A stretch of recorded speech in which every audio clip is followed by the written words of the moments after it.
Hi, I'm Maria Theoharis-Silvelos on social media. Welcome back to Sofa 50's podcast on So Organised Style. Grab a cuppa, support this podcast on Patreon, and relax with us. If you're watching on YouTube, subscribe and like this video. Duane MacLeod has finished his tailoring qualifications and is back on the podcast.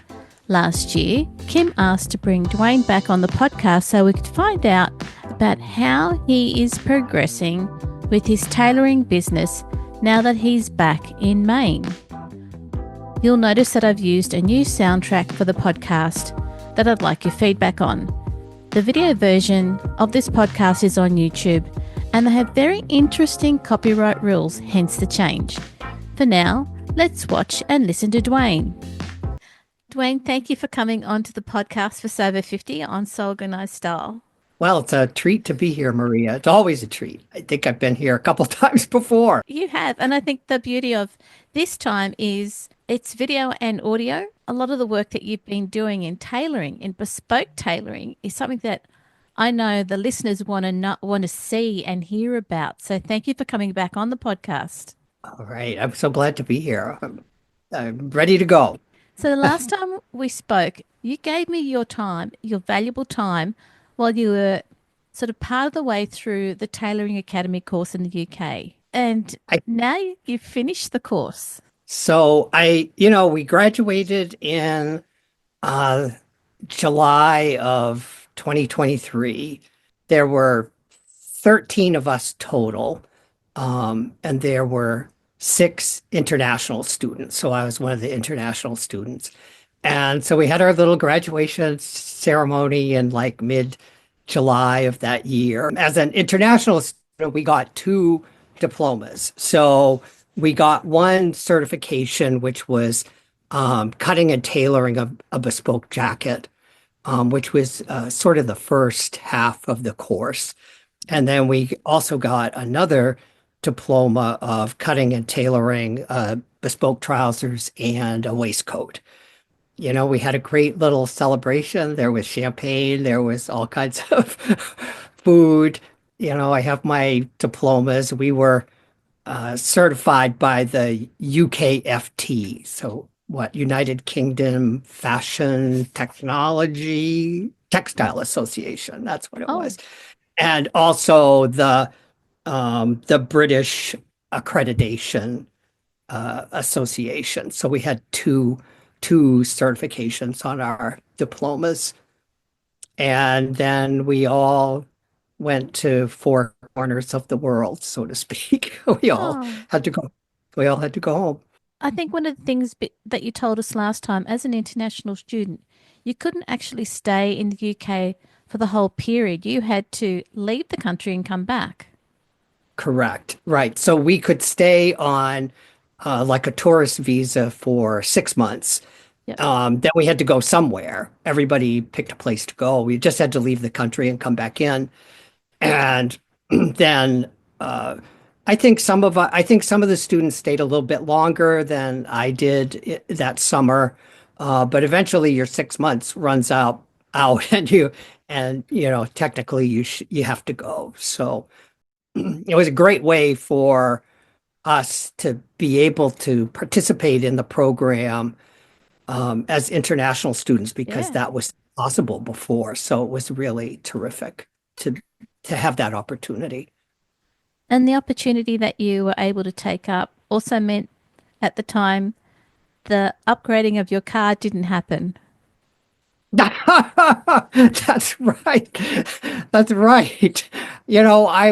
I guess I must have said, I was saving up money to like buy a new vehicle and I decided, you know what? I would much rather go to England and go to tailoring school than have a new vehicle. And I never regretted that decision, not one bit. Sorry, I brought that up because I just thought, you got to weigh it up. You don't have, lots of resources, so what's going to give? That's right. This was just such a better way to spend that money. I have no regrets. It would turn my whole life upside down in only the best way. That's great. So now that you're back home, how do you describe yourself as the bespoke tailorer of. Yeah, sort of. I met with like a small business administration person. Mhm. I decided that I needed to kind of start my own little business. It was a free resource and I got lots of information and basically my business counselor, I guess you would call him, Yep. said, you just need to go out and do some market research. While I was at the Tailoring Academy, my thoughts about what I wanted to do when I came back were evolving all of the time. When I started, I thought, oh, I want to go back home and I want to open up a maker space where people could come and work on their own projects. I wasn't at the Tailoring Academy very long before I decided, you know what, I don't think that I want to do that at all. Um, and as the year or the months progressed, I thought, Yep. maybe I want to get into like the wedding business. I think that would be a really great thing to just kind of work one-on-one with somebody, like maybe making a suit or something like that. After meeting with my business advisor, once I got back home, I decided, okay, I'm going to go to like a wedding expo, which I did, which was in Portland, Maine, which is the largest city in Maine. Mhm. And I was not there more than 15 minutes. And I decided, you know what? This is also not for me. Yeah. And it was really obvious that I wasn't going to find my customer there.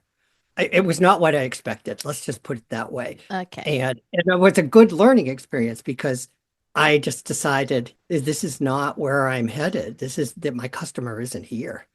I decided, okay, well, let's just see what's out there for menswear.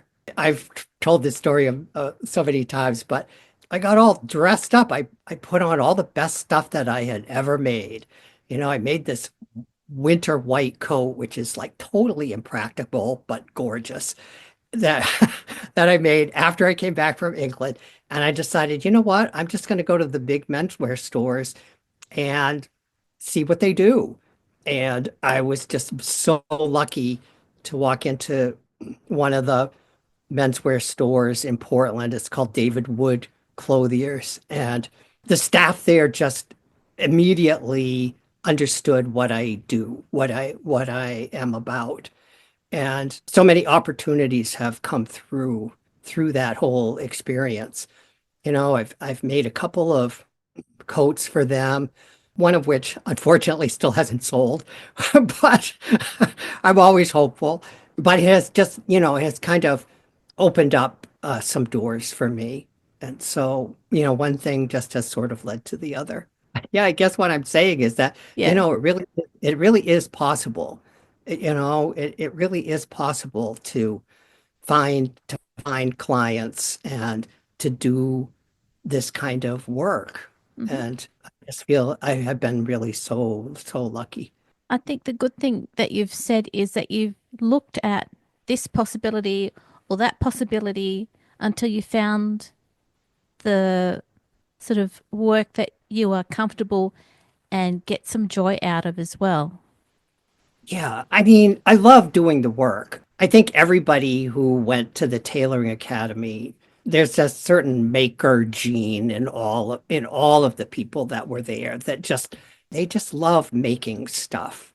And I've just found since coming back that there are that the flip side of that coin is that there are people out there that love things that are really truly crafted Mm. and they appreciate the craftsmanship and the work that goes into making really unique clothes. And they find great joy in that. I found that those people are really out there. And like I'm working with a couple guys right now. I really have just really two clients, but it's enough to keep me busy. They are really busy men and I kind of have to work around their schedules. But it's really been so much fun to kind of make their vision, if you want to call it that way, kind of come to life. It's just very rewarding for me. Yeah. And so now that you are back home in the US, while you were at the tailoring course, you got to go to a lot of suppliers of fabrics that you were able to use while you were in the course. Now that you're back home, what's your process? How are you sourcing what you need? Wow, that has been one of my biggest challenges. We were encouraged at the Tailoring Academy to develop some relationships with some suppliers. And one of them in particular, Abraham Moon, I've been able to keep that relationship going. So I was able to kind of, I don't know what you say, flip my student account into a professional account. Mm. And they are wonderfully responsive. I'm using one of their fabrics with one of my clients right now. And, it's just been very easy to work with them. But there are other parts to the whole tailoring thing that have been really challenging. And it's mostly finding, for me, it was things finding like things like buttons and line lining materials and various canvases and the horsehair and all of that has been really challenging as a small kind of nobody independent tailor Oh, in yeah, Maine. But yeah. through Instagram, I found out about like a textile trade show that was going to take place in New York City in January. Hmm. And I decided, you know what? I need to go to this thing. I have my own business. I have, so I can get in. It's like a to the trade only sort of thing. So I can get in and I really need to go to this. And it was just one of the smartest things I've done so far because, I was able to find like a lining supplier. I found a button supplier that I really needed.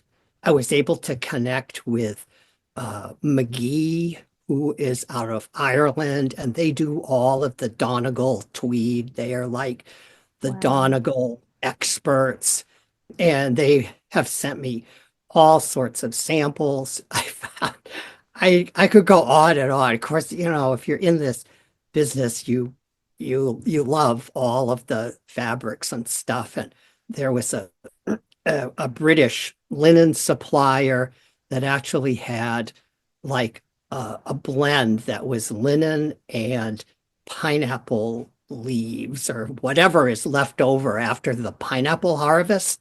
Right. And they had a sample coat made up out of that, a jacket. And it was made by Cordings of Piccadilly. And they're like a big deal in London. Hmm. And I mean, that coat, that jacket was so incredible. It was like I couldn't imagine anybody not wanting it. And, they sent me samples of that. So I'm just waiting for the right person to come along to kind of pitch that fabric to.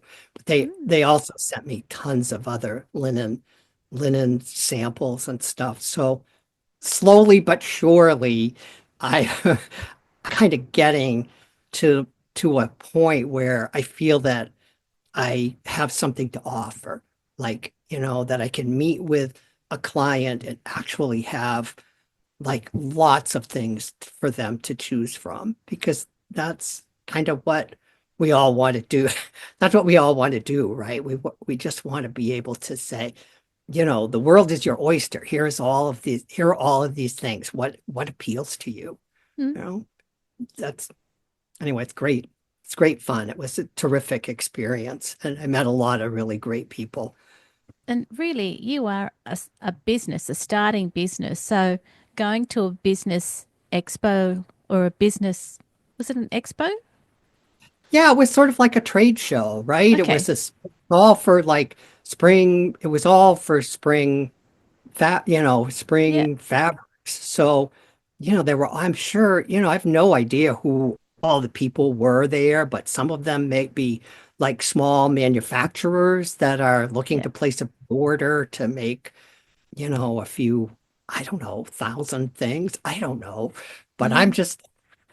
I'm just there. I just work project to project, right? But there are people there that are willing to help. That was what was so terrific about the whole experience.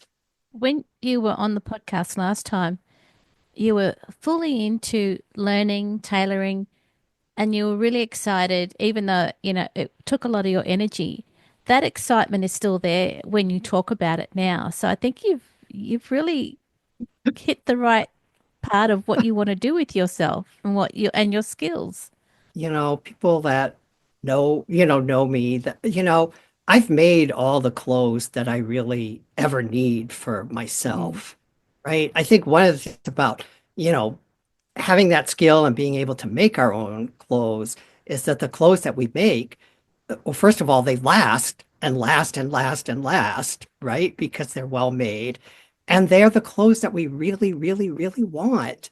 mm, And so, I don't need any more of that. So my real joy is to meet other people and try to make the things for them that really make them happy, that, really, that are meaningful to them, clothes that are meaningful mm, and that will last, right? That could potentially last like a whole lifetime if they're well taken care of. And that's mm. for me, that's just such a thrill in a way. I think, wouldn't it be like in the future, there might be an exhibit of all the Duane MacLeod. Think about it. I don't know. I don't know about that. I'm working with these two clients now, and a lot of the stuff Yeah, that's going through my head is like, oh man, I really hope that they really like this. I yeah. hope that this is really right for them. Um, and so it just I don't know. It's a different way of working. It's just a different way of working for me. Mm. Um, And I think, when you're wearing something that you've made and through the day and various people say, that's a great shirt or that's a great jacket, you feel really happy with it, right? I do. Yeah. I mean, one of my, one of my neighbors just recently had, it's springtime here in Maine and spring is kind of a non-existent season here because it just snowed like a few days ago. I mean, we go back and forth and back and forth. So my Yeah. my neighbor had this little house party, right? And all the neighbors came over. I was like, so I just pulled out this like crazy kind of spring shirt that I made, with some Hello Kitty Liberty fabric. And it was Mm. just, it was fun to just wear that and just say, you know what, it's spring. Let's have fun. So I get a lot of pleasure out of the stuff that I've made for myself. I want to do the same thing for other people now. And don't you think that your clients, when they're wearing a Duane MacLeod original, they're going to get, hey, it's what it is. I hope so. The bar is really high with these two clients that I'm Yeah. working with right now, and try not to think about it too Yeah. much. But one of them has been getting his clothes from a Savile Row tailor who comes and does like a trunk show in Boston. I try not to think about who I have to measure up to here. Yeah. It's just wow. So I kind of have to just kind of turn that off. And I just have to go, you know what? You just have to do the best work you can. That's all you can do here is to just do the best work for this person that you possibly can. And one of the other clients also, has had custom tailor stuff done in New York. And it's just like, I'm I just have to go, you know what? You can only do the best work that you can do. And that's what I set out to do every day that I'm working on one of their commissions. And, if they've had those experiences and they're coming to you, they see that you're bringing that to them. You're bringing that level of experience to them. and you've got the training. So I'm just trying to be Oh, supportive and just say I know, it. I I know it's in know. the back of your head, but you're doing it. You're doing it every day. Yeah, yeah. It's like for some reason, somehow they're putting their trust in me, right? But, and, it really is, you mentioned the word experience, and it really is so much about the experience. And that's what I also want to give them. I want to give them like a really fun, a fun experience doing this, right? We're gonna, you know, I just met one of them. We had a fitting like maybe like a couple weeks ago. Yeah. And you know, I meet them at like a co-working space in a town near me, which is, it's a beautiful space. And we meet in like a little conference room, and there it's turned out to be a terrific place to work. And I just want that to be like a real out of the ordinary experience for these guys, Hmm. because they're not just going to a store and buying something, hanging off the rack, right? I don't know. I want it to be fun for them. Now I have this whole book of like lying material. It's like, here, flip through this and find something really kind of says, wow, this is really fun, Mm. right? So, one of my guys picked this like burgundy camo Cupro, you know, lining. It's fun, it's just like, and I want them to have that experience. I just want them to have the clothes and have like a memorable experience about the whole thing. You're keeping it as a good experience for them as well, too, when you're meeting them in those spaces. I'm trying, Yeah. like I just want it to be, I want it to be fun more than anything. It should Mm. be exciting. They should be excited about what they're wearing, right? They have, Yeah. they have ideas about how they want to look. Very strong ideas about how they want to look, to tell you the truth. And I just want to make it happen. I just want to make it happen for them. Yeah. Yep. Good on you. It's it's a lot, and it's great that you're doing it, Dwayne. I'm retired now. I can do this like right in my house. It's just like Yeah. perfect. It's just like perfect. Plus, I just love making stuff. And this is just part of who I am. It's just, I get to come up here in my little workspace, and I can Mm. just like make away, make stuff for other people. It's just been terrific. So, I hope I can keep it going. I hope I can. I got to keep these two guys happy. yeah. Yeah. And you're doing everything that you can to do that. So, Yeah. yeah, the energy's there and the excitement in you to do this is there. It's still there. It's good. I don't think they can get that out of me. I don't know. It's just like kind of built in, I think, because I could like, I could talk about this stuff all day long. I Yeah. could, Yeah. right? When people come to you and say, Dwayne, I'm thinking about doing the tailoring course in the UK, what sort of advice would you give those people? Wow. First of all, I gotta say, I'm so honored that people will even reach out to me. Mm. And people do, I've since, finishing the course, I've had several people, contact me through Instagram and say, hey, I just have a couple questions. Can I'm just not sure, right? And I am more than happy to just, tell people what's, what it's all about, what's going to happen. I had a young guy. I I don't remember. I don't know if we talked over Zoom or what we did. It's not uncommon for people that already have like some kind of like fashion degree or a costume degree to want to go to the Tailoring Academy, or to want to move from costuming to tailoring. Yep. And so that was the case with this young guy. He already had I think, pretty extensive costuming background. And a part of that, I think, was pretty heavily tailoring oriented. So, Mm. we just kind of talked about it. I have no idea what his final decision was going to be. Um, but I'm there to just answer people's questions about it. Yeah.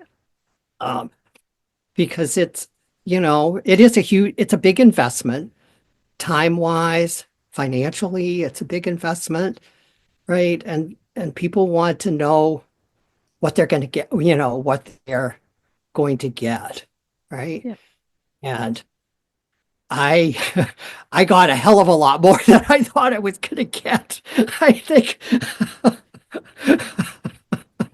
And you've still got the connections with the people that you studied with, right? And the Yeah, suppliers. Yeah. with some of that, and with some of the other international students. Of course, Yeah. we're all off trying to do our own thing, and I'm Mm. in a different position. I mean, they were all so much younger than me.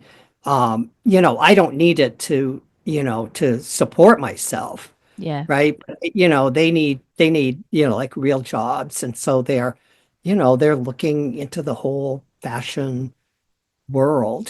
That's where their interests lie. Yeah. Yeah. Dwayne, before we finish, what is the name of your tailoring venture? Because I don't think we mentioned it. Oh, we didn't. Oh, it's Hold Fast Bespoke. Um, my last name is MacLeod, and Hold Fast is like our family motto. It's on all Uh, of our, like, family kind of crest kind of stuff. So that's why I used it. And I also, our tartan is the yellow and black. So yeah. my logo is all in yellow and black. It's just my own thing. But yes, that's me. Hold Fast Bespoke. Yeah. And Holdfast Bespoke is also an Instagram account as well as mainly menswear. Right. I have the two, right? It's hard. I'm kind of tech challenged, right? It's hard. I have enough trouble keeping up, with Instagram. And I haven't really posted a lot recently. It's Yeah. just like, I'm so focused on what I'm doing. It's like, God, I don't have time to take pictures of any of this stuff. Mm. But yeah, I have the two accounts and they're kind of conjoined, I guess you'd say. Yeah. Great. So if people want to find you personally, they go to mainly menswear. And again, if they're interested in the whole Fast Bespoke side, your tailoring venture, they go to that account. And even if they do sometimes look similar, that's, if people find out that they want bespoke tailoring done in, the area where you live, direct them to Hold Fast Bespoke. Right. Right. And I also have a website too, right? Which is Okay. holdfastbespoke.com, All right. right? So, Yeah. that was one of my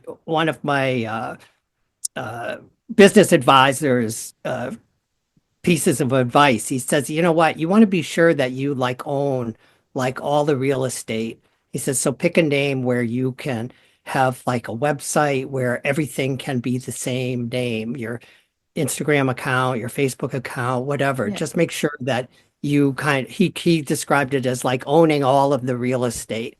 Yeah. And it was a wise thing that I learned. Yeah. Great. Okay. Dwayne, thank you for coming back onto the podcast. Okay. Thank you so much for having me, That's all Maria. It's right. always a treat. Always a treat.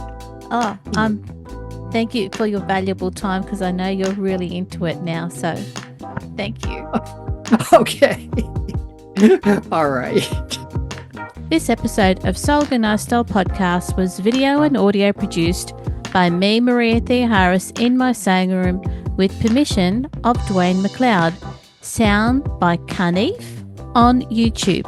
Many thanks for the ongoing support for the podcast Patreon contributors.